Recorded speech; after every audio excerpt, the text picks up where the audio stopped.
Hello guys! Welcome sa aking walang kwentang channel. So nandito na naman tayo para sa panibagong video. Ngayon guys ay parang podcast lang ito. Sasagutin lang natin yung mga nagtatanong doon sa ating YouTube channel. Dahil wala tayong time para sagutin yung mga questions nila. So nagkaroon tayo ng ganitong segment para kahit paano ay ma-address natin yung mga questions ng mga follower natin doon sa ating YouTube channel. So unahin natin dito si Chance0121. So sabi niya dito, gagana lang yung AGI app na artifacts pag nakaswift yung talent mo.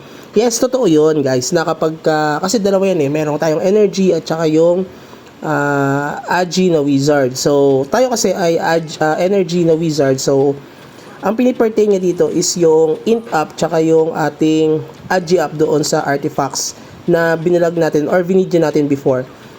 Totoo naman yun na kapag swift wizard ka, dapat ang papatasin mo doon ay yung AGI up.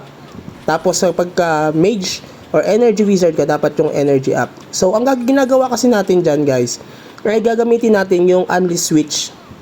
I-unlock natin siya para kapag naka-swift wizard tayo, kasi yun ang gagamitin natin yung kapag tayo ay nagigipag PvP at kapag nagre-red boss. So dahil doon mag-activate yung artifacts natin sa AGI up. Tapos kapag nagpapa-level naman tayo, syempre ang mag-activate naman yung ating energy up. So pero magkaiba kasi yun guys kasi may per slot yun or per category yung mga stats na yan. So pwede naman kayo tulad nun, kunyari tayo ay ang counterpart kasi ng AGI up na yon ay yung maximum weapon attack. So pwede natin kuhain yun kapag tayo ay nag-wizard na mage. So pwedeng natin gawin yun. Kaso mas magastos nga lang yun kung sakali man na patatasin din natin yun, tapos patatasin din natin yung sa swiftness na wizard. Pero sooner or later kasi guys, patatasin natin din siya, kukuhain rin natin yung max weapon attack dahil nga once na nag-switch tayo sa energy wizard, syempre mag-activate yung energy up natin tapos yung ating max weapon up. So dalawang artifacts yung ma-activate natin. So ganun din naman sa energy wizard ay sa AGI up, maglalagay din tayo doon ng isa pang artifacts para kapag once nag-activate yun, once na inactivate natin yung swiftness na wizard, dalawang artifacts din yung madadagdag natin. Medyo magastos lang yun pero sulit naman siya kahit papaano. So next question guys, i-address natin. Dito naman tayo sa tanong ni Verdugo Socials. No? Sabi niya dito, Pops, sa skill quartz naman if meron. So tinutukoy niya dito guys yung from non-tradable kasi meron tayo previously uploaded video about sa Jewel of Creation from non-tradable to tradable. So yan yung tinutukoy niya kung pwede ba yung mga non-tradable na quartz, na skill quartz ay ma-turn into tradable quartz. No? Ang answer niyan guys, as of now, wala pang gumagawa niya sa amin sa server namin. Hindi ko lang sure kung meron din sa ibang mga server, pero as of now sa amin, hindi pa nakikita yung ganyang hack, no? Pero if ever man na magkaroon ng hack dito sa amin na ganyan, ay i-upload natin yung video na yan guys para kahit papano ay maano rin kayo, makopya natin, no? Makopya nyo at magamit nyo rin if ever na gagamitin nyo yung skill quartz na yan. Kasi maganda rin yan dahil yan yung pag-upgrade ng mga skills natin.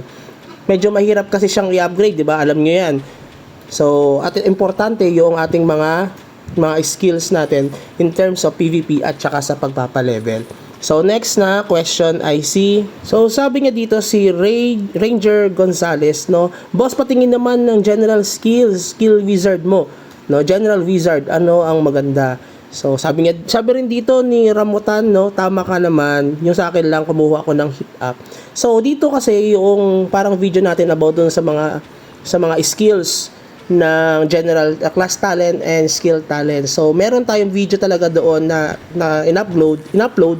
So meron din tanong niya na sa general skills talent natin. Kasi once na nag-level 500 kayo guys, wala nang allotted points na mabibigay sa atin na pwede natin malagay sa stats natin. Ang mabibigay sa atin ay yung additional na percent tulad ng mga penetration, yung superb damage, o excellent damage, lucky strike, no? So yun yung mga madadagdag sa atin.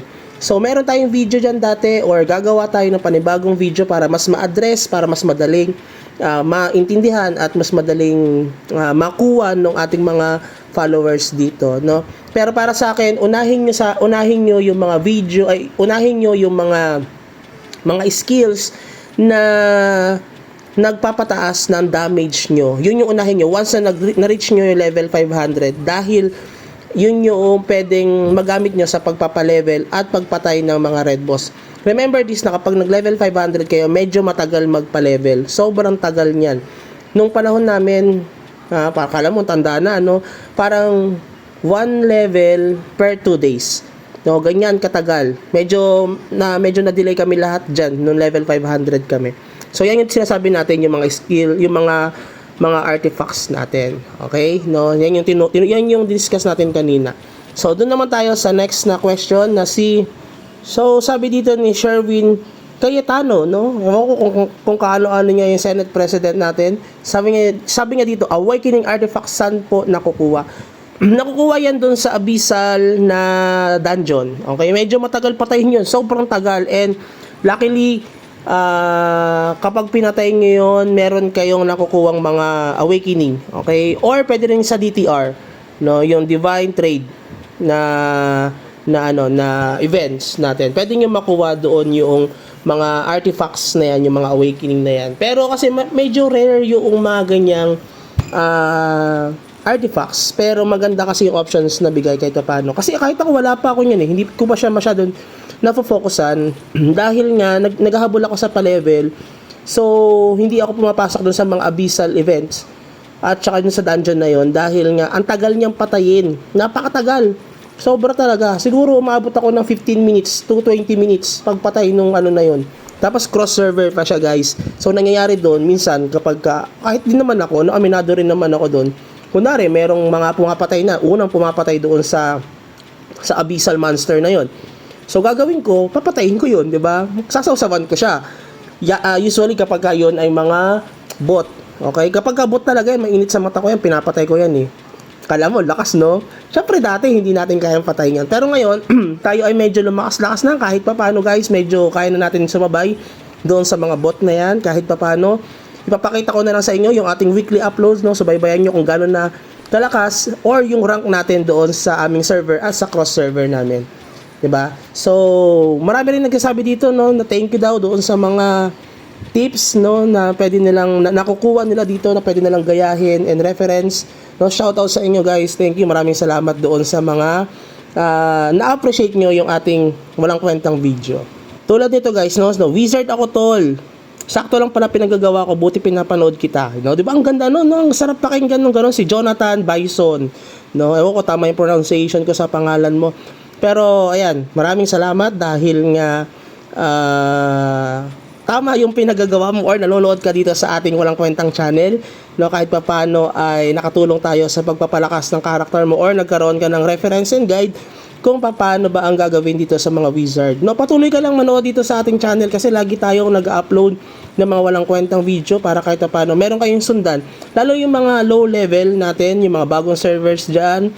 Kung pagka wizard kayo, pwedeng nyo panoorin yung mga videos natin dyan. Marami tayong uploaded videos sa mga previous months, weeks dyan, pwede nyo maging guide yun and reference. At syempre, sooner or later, magiging kasing lakas ko na kayo kapag syempre, dumating na kayo sa level ng katulad no sa atin. Kung sakali man, di ba? Kahit pa paano. No? Pero hindi ko naman sinasabi yung sobrang lakas natin. Marami ring mas malalakas sa atin dito, guys. Pero kahit pa paano tayo ay sumasabay. At syempre, marami rin naman akong error dito. Yun yung iniiwasan natin na mangyari yung error din sa inyo. Kasi kapag nangyari yung error sa inyo, mas magagastusan kayo. So, ito talaga yung benefits, yung reason kung bakit tayo nag-upload para makatulong tayo doon sa mga players na wizard or ibang mga players din dati dito na naglalaro na malesen yung margin of error nila dahil nga nangyari na sa atin, no? So, sana nakatulong sa inyo itong video natin. So, kung umabot ka pala sa dulo ng channel ng video na ito, please consider like and subscribe. At paki-heart na rin or paki-click na rin yung notification bell para lagi kang updated dito sa ating mga uploaded na videos. Maraming salamat and have a good day. Bye-bye!